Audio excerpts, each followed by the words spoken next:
안녕하십니까. ISO IC 소개 및 기술위원회 구조와 역할을 설명할 중앙대학교 명예교수 권영빈입니다. 저는 ISO IC JTC1 SC37의 워킹그룹 2의 컨비너를 맡고 있습니다. 네, 오늘 설명할 내용의 구성은 다음과 같습니다. 크게 세 가지인데요. 첫 번째가 ISO IC 기구 소개 및 멤버십 현황, 두 번째는 ISO IC 기술 및 분과위원회 구조 및 각 임원별 역할 소개, 세 번째는 ISO IC 전문가 참여 방법, 이렇게 되겠습니다. 네, 우선 첫 번째 방법인 ISO IC 기구 소개 및 멤버십 현황에 대해서 설명을 드리도록 하겠습니다.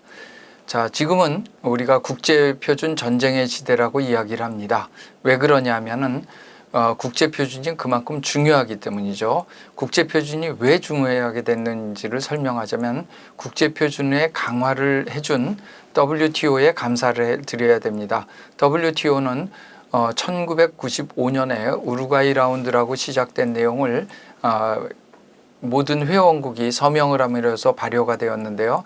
그 중에서도 중요한 것이 TBT 협정입니다. 그래서 WTO TBT 협정이라고 우리가 부르는데요. TBT라는 것은 Technical Barriers to Trade, 그래서 무역에 대한 기술 장벽을 제거하는 겁니다. 이거는 WTO 이전에도 1960년대부터 가트라든지 여러 가지에 의해서 자유무역을 실현하기 위해서 굉장히 노력을 많이 했고요. 그것에 대한 결정판이 WTO TBT로 나타나게 되었는데요. 거기에 그 박스에 있는 내용을 보시면 좋겠습니다. 제가 읽어드리겠습니다. 회원국이 기술 규정이 필요할 때에는 관련된 국제표준이 이미 존재하거나 또는 국제표준이 곧 발효될 시점이라면 해당 국제표준 전체 또는 관련 부분을 기술 규정의 기초로서 이용해야 이렇게 설명이 되어 있습니다. 이게 제2조 사항인데요.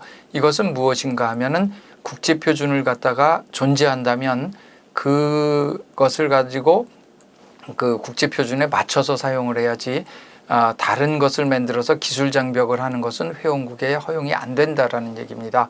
그러니까 결국은 국제표준이 있으면 그것이 그 나라의 표준이 돼서 기술 장벽을 허무는 효과가 됐고요. 그래서 그것을 우리가 국제표준 부합화라고 부릅니다. 그러니까 하모나이제이션을 해가지고 기술 규제 자체를 옛날에는 특별한 걸 만들어서 못 들어오게 하던 것을 푸는 효과가 됐고요. 이것에 의해서 이제 자유무역이 활성화되는 그와 같은 특성이 있습니다.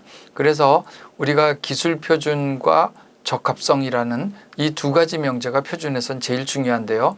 어떤 기술이 있으면 그것을 국제표준으로 만들고 그 만들어진 표준에 따라서 적합하게 제품이 만들어졌는지를 확인하는 테스트인 적합성 검사가 있습니다. 그래서 이 두 가지가 표준의 키인데요. 이것들을 각 나라에서 다 받아들이도록 하는 게 됐고, 거기서 한 단계 더 나아가서 정부 간의 조달협정에도 같은 규정을 적용하도록 뮤추얼 어그리먼트라고 해서 상호 인정협정을 또 맺습니다. 우리나라도 전 세계 100여 국이 넘는 국가하고 상호 인증 협정을 맺었는데요. 그 얘기는 무엇을 얘기하냐면 우리나라에서 인증을 받으면 옛날에는 각 나라에서 인증을 다시 받았어야 됐는데 그게 아니라 우리나라의 인증서가 전 세계 뮤추얼 어그리먼트를 받은 모든 나라에 적용이 가능하기 때문에 우리나라에서 한번 인증을 받으면 전 세계로 수출하는 것이 가능해진다 하는 이유와 같은 게 됩니다.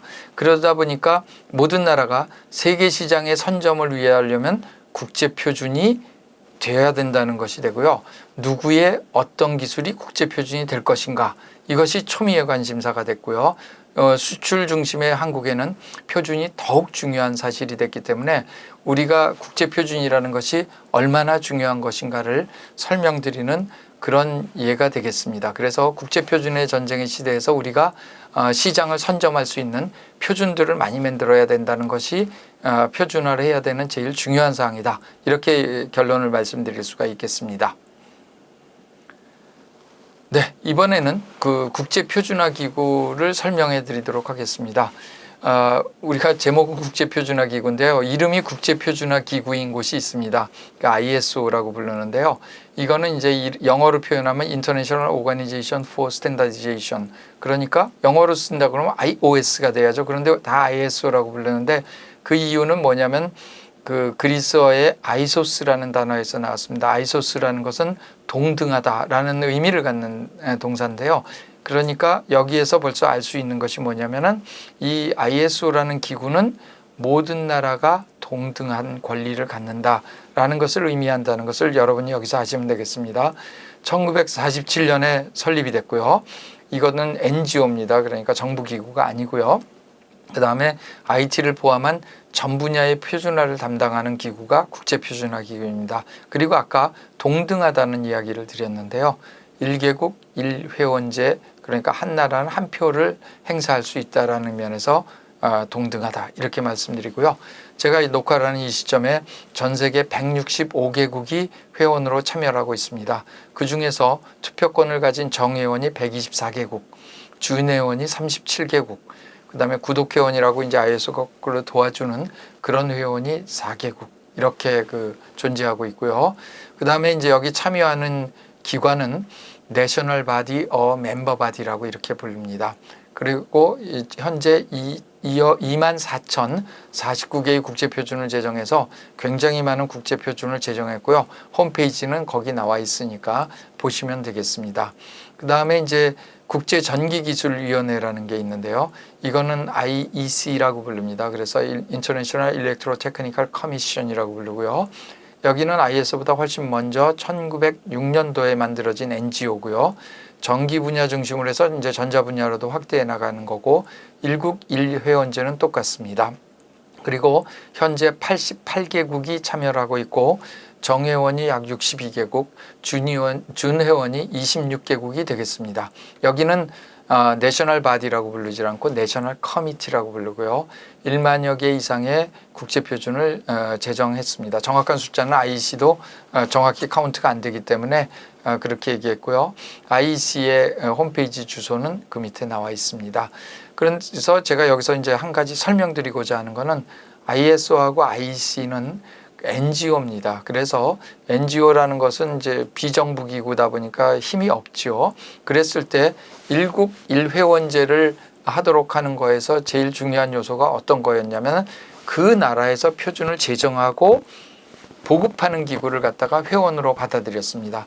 즉 그 나라의 표준을 갖다가 관리하는 총괄위원회를 갖다가 받아들인 거죠. 그러다 보니까 우리나라에서는 ISO하고 IEC의 멤버로 국가기술표준원이 들어가 있습니다.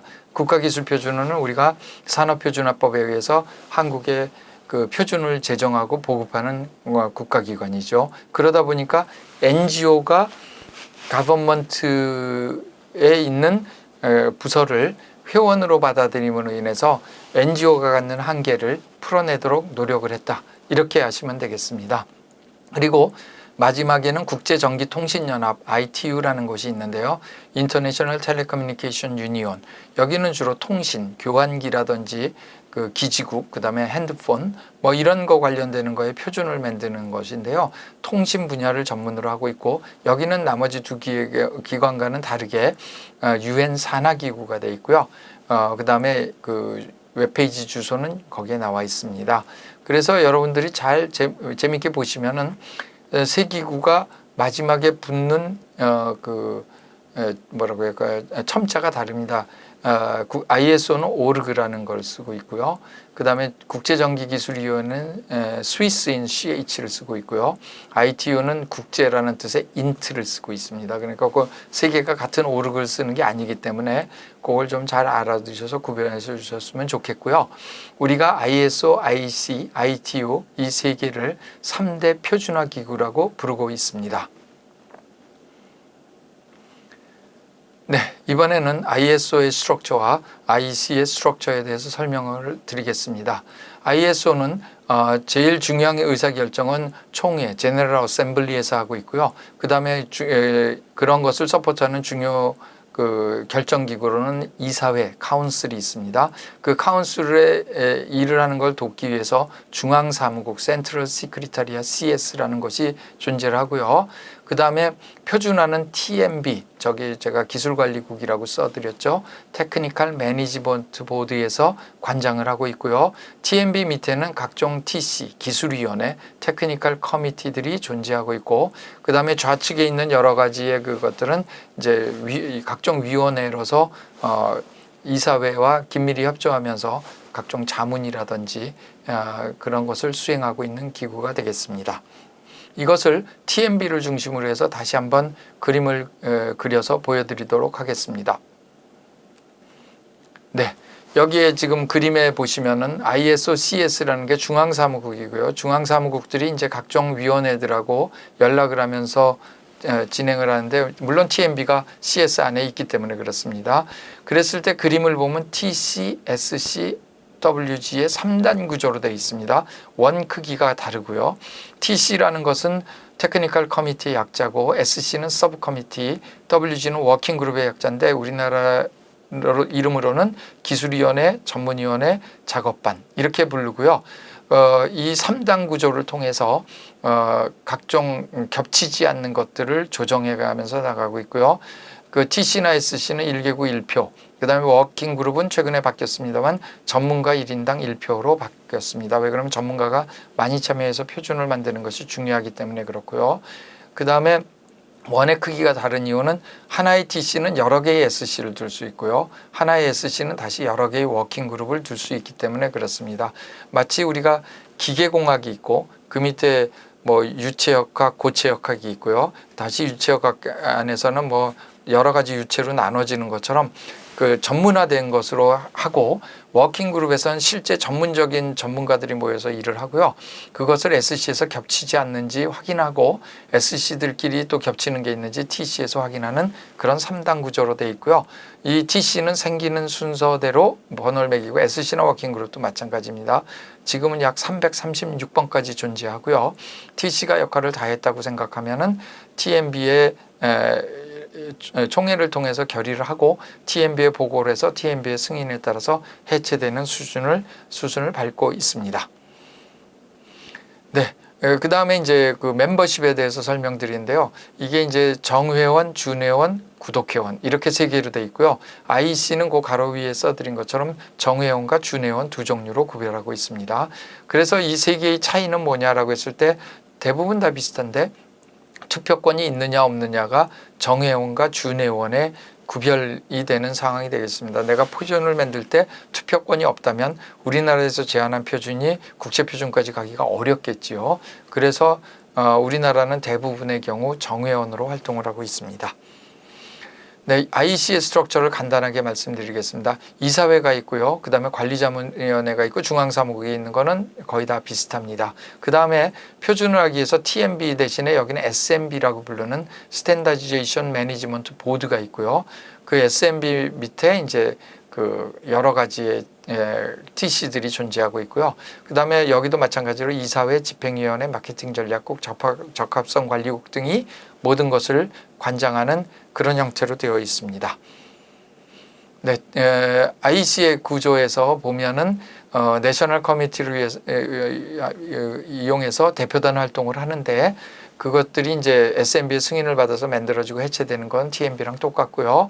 그 다음에 지금 현재 현황으로는 212개의 TC와 SC, 그 다음에 1608개의 워킹그룹이 있다. 이렇게 말씀드릴 수 있겠습니다.